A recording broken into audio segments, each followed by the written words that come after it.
পিতামাতার উদ্দেশ্যে কাবা শরীফের ইমাম আল কালবানির নসিহত। শেখ আদিল ইবনে সালেম আল কালবানি পবিত্র কাবা শরীফের সম্মানিত ইমাম। তিনি দুনিয়ার সব পিতামাতাকেই তাদের সন্তানের জন্য ভালো ভালো দোয়া করতে নসিহত করেছেন। কারণ হিসাবে তিনি তার নিজের জীবনের এক কঠিন সত্যকে উল্লেখ করে বলেছেন, তিনি তার মায়ের দোয়ার বরকতেই আজ পবিত্র কাবা শরীফের ইমাম হয়েছেন। উপসাগরীয় অঞ্চলের এক দরিদ্র পীড়িত ঘরের সন্তান হলেন শেখ আল কালবানি। তিনি ছোটবেলায় দুষ্ট প্রাকৃতির ছিলেন আর তার মা ছিলেন অত্যন্ত দিনদার মহিষী নারী। শেখ আল কালবানি যত দুষ্টামি করতেন, মাকে যতই জ্বালাতন করতেন, তিনি কখনোই তাকে বদদুয়া দিতেন না, বরং তার জন্য বেশি বেশি দোয়া করতেন। আর দোয়া করাটা শেখ আল কালবানির মায়ের অভ্যাসে পরিণত হয়েছিল। তার মা একবার তার উপর রাগান্বিত হয়ে আল্লাহর দরবারে আবেদন জানালেন, আল্লাহ তোমাকে হেদায়ত তথা সঠিক পথ দেখান, তোমাকে পবিত্র কাবা শরীফের ইমাম বানান। আরবের কালো মানিক শেখ আদিল ইবনে সালেম আল কালবানি মায়ের দোয়ায় পবিত্র কাবা শরীফের ইমাম হয়েছেন।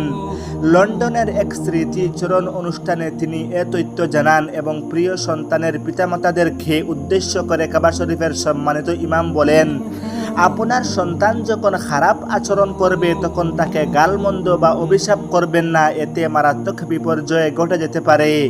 তিনি তার জানামতে পিতামাতার অভিশাপে বিপর্যয়ের এক ঘটনা উল্লেখ করে বলেন যে, আমি এমন একজন সম্পর্কে জানি যিনি তার ছেলের উপর রাগ করে বলেছিলেন, যাও মরো।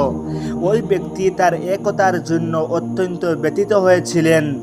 যখন সেদিনই তার সন্তান মারা যায়, তাই তো তিনি দুনিয়ার সব পিতামাতার উদ্দেশ্যে নসিহত পেশ করে বলেছেন, হে প্রিয় সন্তানের মা বাবাগণ, আপনারা আপনাদের জবানকে হেফাজত করুন।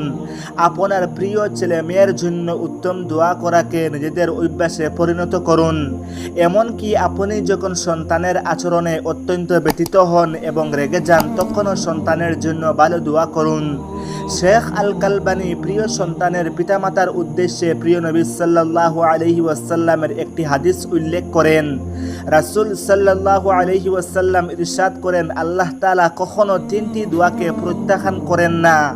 1 নম্বর সন্তানের জন্য পিতামাতার দোয়া, 2 নম্বর রোজা রাখা অবস্থায় রোজাদারের দোয়া এবং 3 নম্বর সফর অবস্থায় মুসাফিরের দোয়া।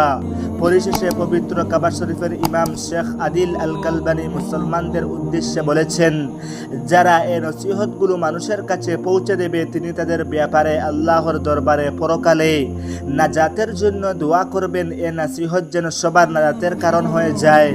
আল্লাহ তাআলা মুসলিম উম্মাহর সব পিতামাতাকে তাদের সন্তানের হেদায়েত ও সঠিক পথে চলার জন্য ভালো ভালো দোয়া করার তৌফিক দান করেন, আমিন।